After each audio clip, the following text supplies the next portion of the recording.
நம்ம காசி சார் வந்து நேற்று ஒரு ஃபங்க்ஷனில் வந்து ஒரு விளக்கம் ஒன்று கொடுத்துருந்தாரு.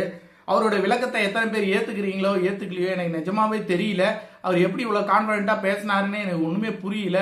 இல்லை, இந்த இடத்துல பேசிதான் ஆகணுங்கிற கட்டாயம் வேற இருக்கு. ஏன்னா இன்னும் 6 மேட்ச் இருக்கு. அந்த 6 மேட்சும் 6க்கு 6 வின் பண்ணா மட்டும்தான் பிளே ஆஃப் போக முடியும். அதுலேயும் 2 ரேட் இருக்கு. இதுலேயும் மற்றவங்க வந்து யார் யார் தோக்கணும் ஜெயிக்கணும் அப்படிங்கிற இதெல்லாம் இருக்கு. இப்படிப்பட்ட சூழ்நிலை வந்து காசி சார் வந்து பார்த்தீங்க அப்படின்னா 2010 இதே மாதிரி சூழ்நிலையில் வந்து நம்ம வந்து போய் பிளே ஆஃப் போய் கப்பு அடித்தோம். அந்த அளவுக்கு ஒரு தரமான கம்பேக்கை வந்து இந்த 6 மேட்ச் நீங்கள் பார்க்க போறீங்க அப்படின்னு சொல்லி ஷுவராக சொல்லியிருக்காரு. இது வந்து பார்த்தீங்க அப்படின்னா பேச்சளவில் இருக்கா, செயலளவில் இருக்கா, செயலளவில் இருக்க போகுதா, இல்லை என்ன பண்ண போறாங்க அப்படிங்கிறதெல்லாம் வந்து இதுவரை நடந்த மேட்ச் எல்லாம் பார்க்கும்போது இனி வர 6 மேட்ச்ல ஒன்றும் புதுசாக மாற்றம்லாம் பெருசாக ஒரு பூமிங்லாம் நடக்கிறதுக்கான வாய்ப்புகள் எல்லாம் எனக்கெல்லாம் நிஜமாவே தெரில.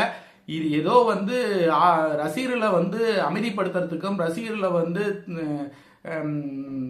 மேட்ச் பார்க்க வர வைக்கிறதுக்கும் பேசுன மாதிரி தெரியுது. உண்மையாலுமே எனக்கு இந்த 6 மேட்ச் ஜெயிக்கிறோம் அப்படின்னா மீதி இருந்த மேட்ச் எல்லாம் நீங்க அப்பயே முடிவு எடுக்கல. ஃபர்ஸ்ட் 2 மேட்ச் 3 மேட்ச் தோக்கும் போது முடிவு எடுத்திருக்கலாமே.